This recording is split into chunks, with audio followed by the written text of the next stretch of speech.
তো good morning বন্ধুরা, তোমরা সবাই কেমন আছো? আশা করি ভালো আছো। সিম্পল শম্পা ব্লগে আর একটি নতুন ভিডিও নিয়ে চলে এলাম। আশা করি তোমাদের ভালো লাগবে। যাই হোক, ঘুম থেকে উঠে এদিকে এই যে বিছানাটা গুছিয়ে নিচ্ছে। আর আজকে এই বিছানা বেডশিটগুলো চেঞ্জ করবো, কয়েকদিন ধরে ধোয়া হচ্ছে না। আর বাড়িতে পুজো আছে, মানে একটা কীর্তন হবে আজকের বাড়িতে, এর জন্য বিছানার বেডশিটগুলো চেঞ্জ করলাম। এইদিকে বিছানা মানে ঘর দূর পরিষ্কার করে সোজা আগে চলে এলাম ঠাকুর ঘরে চলে এলাম। যাই এখন ঠাকুর পুজোটা দিব। ঠাকুর পুজো দেওয়ার পরে তারপরে অন্যান্য কাজগুলো করব। এখানে তোমাদের দাদাভাই সবজি নিয়ে এসে দেখো কত সবজি, মানে সবজিগুলো মানে ঠিক মতো যে রাখবো ওটা সময় নেই, একবারে ব্যাগ থেকে ঢেলেই সবজি কাটা শুরু করে দিয়েছি। আর এখানে মেয়ে চাল কুমড়োটা দেখে বলছে, মা এই সাইডটা সাদা কেন? আমি বলছি, বাবা এই সাইডটা যে রৌদ্র পায়নি এর জন্য সাদা। যাই এখানে তোমাদের দাদাভাই নিয়ে এসছে করলা, তারপরে গাজর, টমেটো, চাল কুমড়ো, ঝিঙে, বেগুন, বিনস, তারপরে সজনে, এইসব, তারপর পেঁয়াজ, লঙ্কা। যাই হোক একদম এক জায়গায় রেখেছি তো এই জন্য দেখাতে পাচ্ছি না। আর তোমাদের দাদাভাই কিন্তু খুব সুন্দর বাজার করে, আমারও ভীষণ পছন্দ হয় তোমাদের দাদাভাই বাজার। এদিকে রান্না বসিয়ে দিয়েছে। আর আমার কিন্তু হাতে কিন্তু প্রচণ্ড ব্যথা, মানে প্রেশারটা, মানে ডালটা ঢেলে দিচ্ছি দু হাত দিয়ে ধরে, কারণ হাতে মানে এক হাত দিয়ে ঢালে ভীষণ চাপ লাগে হাতে। এদিকে ভেজ ডাল করছি, ডালের মধ্যে এখন লবণ, যাই হোক হলুদ এগুলো দিয়ে দিব। ডালটা প্রেশারের মধ্যে সিদ্ধ করে নিয়েছি। আর আজকে কিন্তু এটা মাছের ডাল করছি। তোমার দাদাভাই বলেছে যে গরম পড়েছে, একটু আজকে মাছের ডাল বানাও। যাই প্রতিদিন তো এক ডাল ভালো লাগে না, আর মানে আলাদা আলাদা দিনে ডাল খেতে কিন্তু ভালো লাগে, তাই না? আর এদিকে মেয়ে আসছে, আর মেয়ে বলছে, মা তুমি একদম আমাকে আজকে আদর দাওনি। যাই হোক আসবে, আমার কাছে একটু আদর নিবে, তারপরে কিন্তু চলে যাবে। আর এদিকে রান্নাবান্না কমপ্লিট। এদিকে আমার ঘর গোছানো পুরো কমপ্লিট। আর এখানে কিছু জামা কাপড় আছে, এগুলো পরে গোদরেজের মধ্যে ঢুকিয়ে রাখবো, কারণ বাড়িতে আজকে কীর্তন আছে। আর দেখবে জামা কাপড় কিন্তু সব বাইরে থাকতে কিন্তু ভালো লাগে না, তাই না?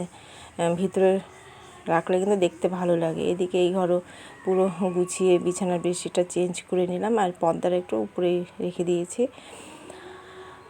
এই হচ্ছে আমার আজকে ঘরের কাজকর্ম। রান্নাবান্না ওইদিকে কমপ্লিট হয়ে গেছে। এই ঘরটা পুরো টিপটপ করে পরিষ্কার করে ঘর দুবার পুরো ফিনাইল দিয়ে মুছে নিয়েছি।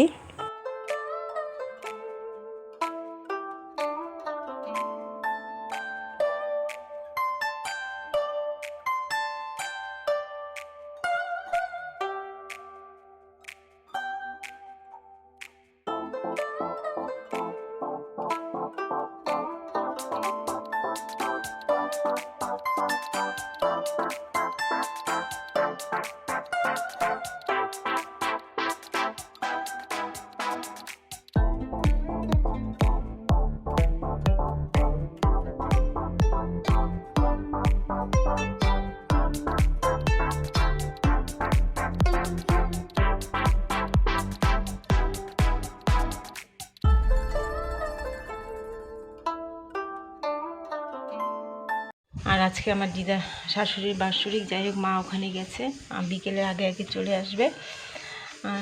আর মার যা যা কাজ মা করে গেছে, আর আমার যা যা কাজ ওগুলো তো আমাকে করতে হবে। যাই হোক ওগুলো এখন করবো। যাই হোক রান্নাটা, বিশেষ করে রান্নাটা টাইম মতো করতে হবে, কারণ বাড়িতে আলু তোলা হচ্ছে, সবাই একটার মধ্যে খেতে আসবে। এই জন্য এখন 12:10 বাজে, একটা নাহলে 1:30টার মধ্যে রান্নাবান্না করতে হবে, কমপ্লিট করতে হবে। মা যা যা কাজ ওগুলো মা করে গেছে। কি বাবা, কী কর শরবত? বাবা মেয়েকে শরবত বানিয়ে দিল। তোমাদের দাদাভাই খেতে আছে। তো ঠিক আছে, রাতে স্নান করে নিয়ে আজকে শ্যাম্পু করবো।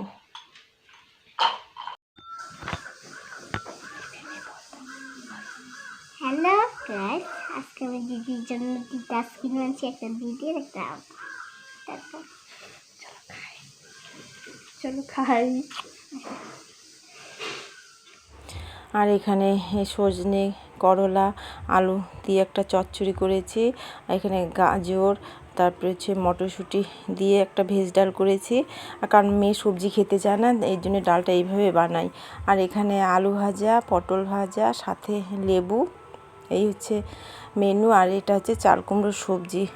সবাই খেয়ে নিয়েছে। যাই হোক, যা যা রান্না করেছি ওগুলি তোমাদের কাছে শেয়ার করলাম। আর এখানে একটু ভাত আছে। যাই রান্না বান্না করেই এখন মেয়েকে নিয়ে যাচ্ছি ড্রয়িংয়ে। কারণ তোমাদের দাদাভাইকে বললাম, আর বিশেষ করে তোমাদের দাদাভাই বাইকটা নষ্ট হওয়াতে এর জন্য আমাকেই যেতে হচ্ছে। তো মাঝে মাঝে যায় তোমাদের দাদাভাই, কিন্তু আজকে ভীষণ ব্যস্ত তোমাদের দাদাভাই, এর জন্য আমি নিয়ে এলাম তো মেয়েকে কম্পিউটার আর ড্রয়িং ক্লাসে। আর আমি তো রান্নাবান্না করেই চলে এসেছি, ভাত খাবার আর সময় পেলাম না। যাই হোক, সে মেয়ে পরে বাড়িতে এসে খাওয়া দাওয়া করব। আর এখানে কিন্তু 2 দিনের ভিডিও যাই হোক মিক্সড হয়ে গেছে।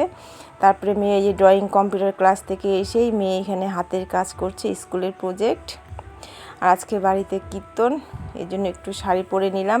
এখানে আমার বোন জামাই আসছে, তারপরে হচ্ছে আমি আর তোমাদের দাদাভাই এই রুমের মধ্যে গল্প করছি। আর এদিকে এই কীর্তন শুরু হয়ে গেছে আমাদের আজকে কিন্তু রবিবার। যাই হোক, এখানে শনিবার রবিবারের ভিডিও একদম মিক্সড।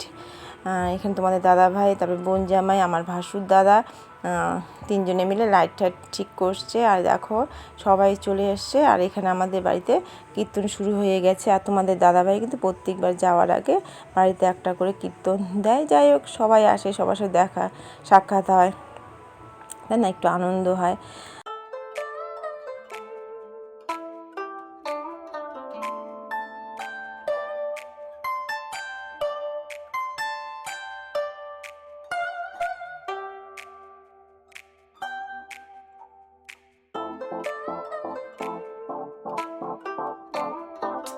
আর এখানে কীর্তন শুরু হয়ে গেছে। এই জেঠি শাশুড়ি, তারপরে হচ্ছে আমার দিদিভাই, এই আমি, তারপরে হচ্ছে যাই হোক অনেকে আছে, ননদ আছেন, তারপরে হচ্ছে এটা হচ্ছে সব আমার বড় দিদিভাই, তারপরে হচ্ছে আর এক দিদি। যাই সবাই মিলে বসে এখানে পুরো মানে গল্প শুরু হয়েছে। তারপরে কীর্তনও সবাই মিলে শুনছি।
যাই হোক, ওখানে ভাস্তির সাথে নাচ করলাম, ভাস্তি মেয়ের সাথে। তারপর তোমাদের দাদাভাই রুমে আসে, তোমাদের দাদাভাই তো নাচ করতে চায় না, লজ্জা পায়। আমিও অবশ্য নাচ করি না, লজ্জা লাগে আমারও। কিন্তু তোমাদের দাদাভাইয়ের সাথে, ভাস্তি মেয়ের সাথে একটু ঘরের মধ্যে একটু মানে একটু নাচ করলাম, যাই মজাও করলাম।